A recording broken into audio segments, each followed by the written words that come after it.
Okay, this is the Mini-Art Tempo A400 Lieferwagen, the German three-wheel delivery van. It's a really detailed kit. Mini-Art's really putting out some really nice stuff. Um, they've really done a really good job and have really presented us with a lot of interesting things.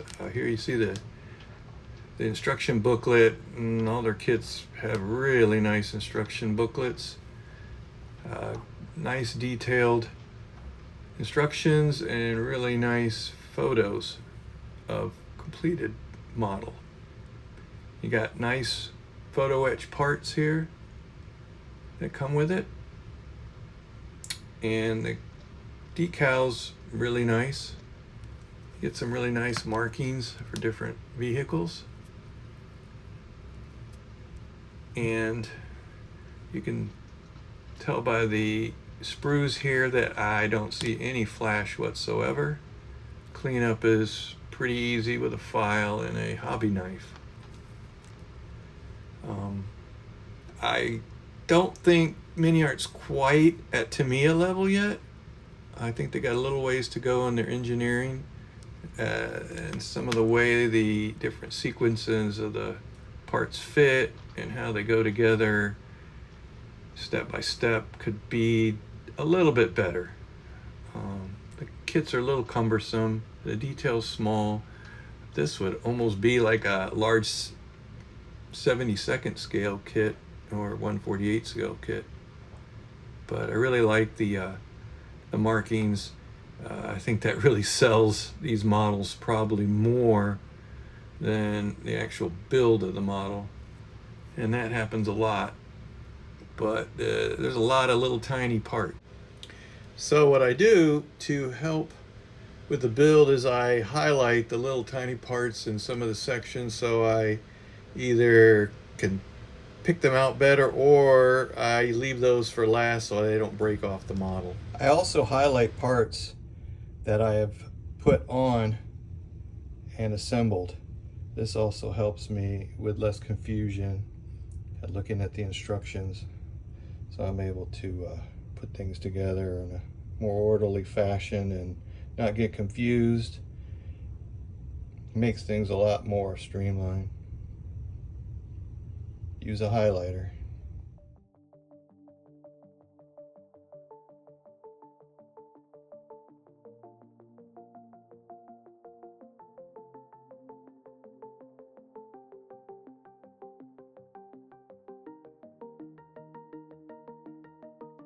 Well, my plan was to build it in more of a modular situation, but parts do not fit really well.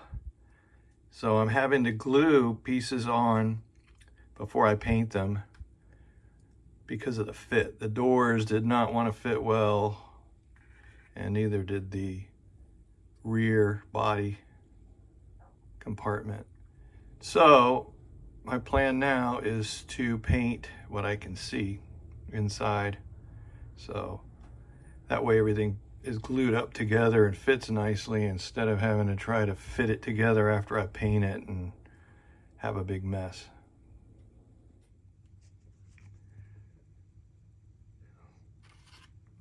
Well, this is as far as I've gotten it so far.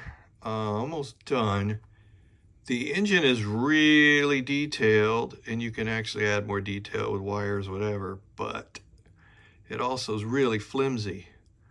You got to take your time on building this engine because everything holds onto the body, and it's really easy to break. Now, I was going to detail it, but since I'm going to close it up and paint it all up, I'm not going to do that because I want everything to look nice and tidy, glued together without any little openings and cracks and things like that. So I'm not going to detail as much as I was going to, and I'm going to go ahead and glue the front cover here on. As you can see, I've masked off the inside and the outside of the glass there. The other glass goes from the inside out. I'm going to paint the interior, and as you can see, I don't know how any driver could sit in there. if you're going to put in a driver figure, you're going to have to modify the interior there, because there's no way you're going to get it to sit in there and have the steering wheel where it's at, etc. This thing was small. So that being said, let's start finishing it up now. Get ready for some painting. Well, there's a completed model. It was definitely kind of a challenge. Probably took me about 20 hours to build. And I'm ready to paint the interior. Quick painting. You're not going to be able to see a lot in there. And then when I'm done painting, I'll glue the roof back on and finish it all up. That's the Tempo, ready for painting.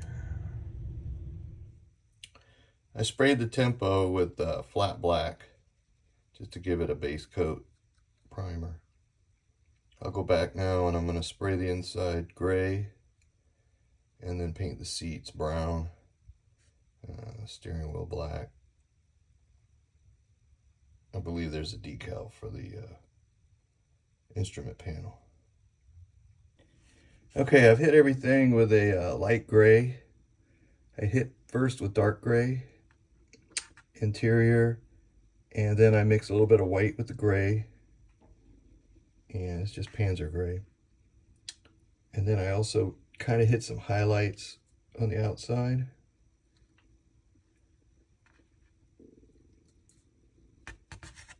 And of course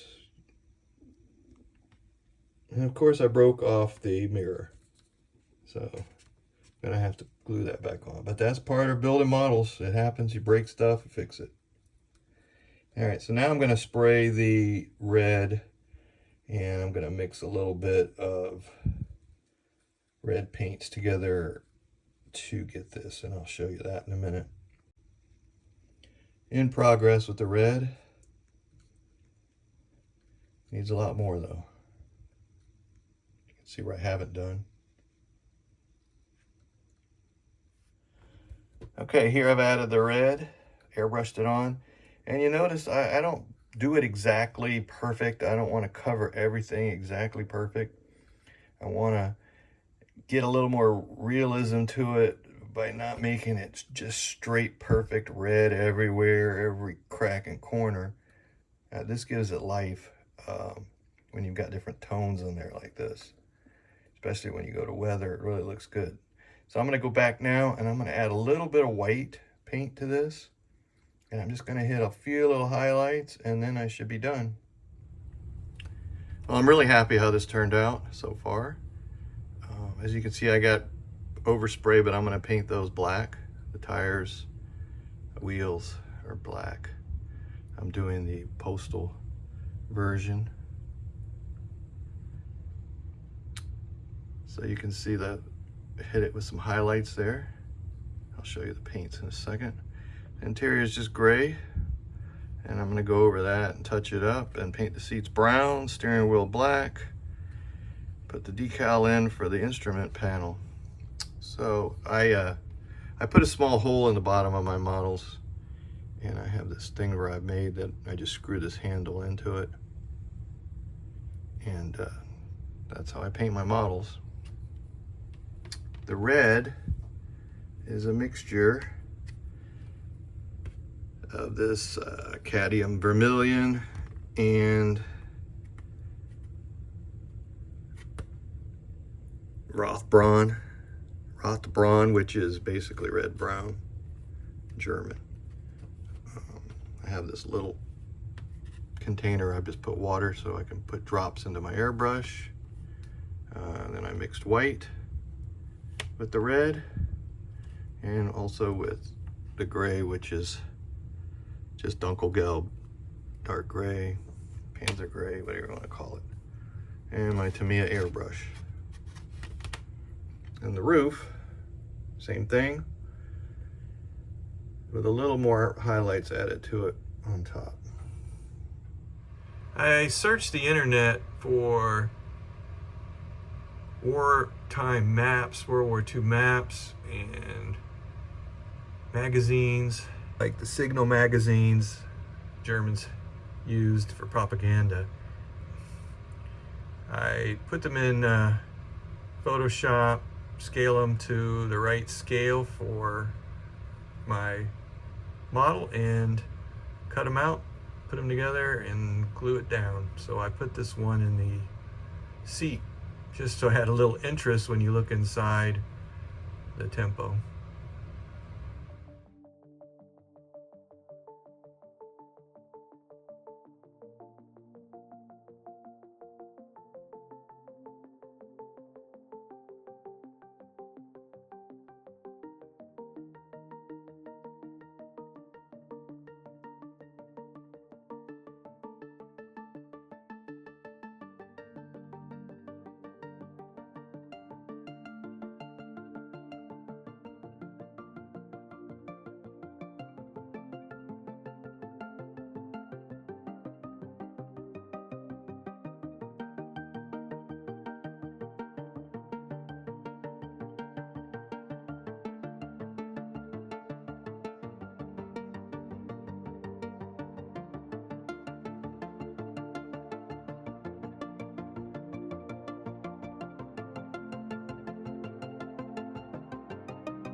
Okay, I'm at the point now where I'm going to add the decals, markings for this vehicle.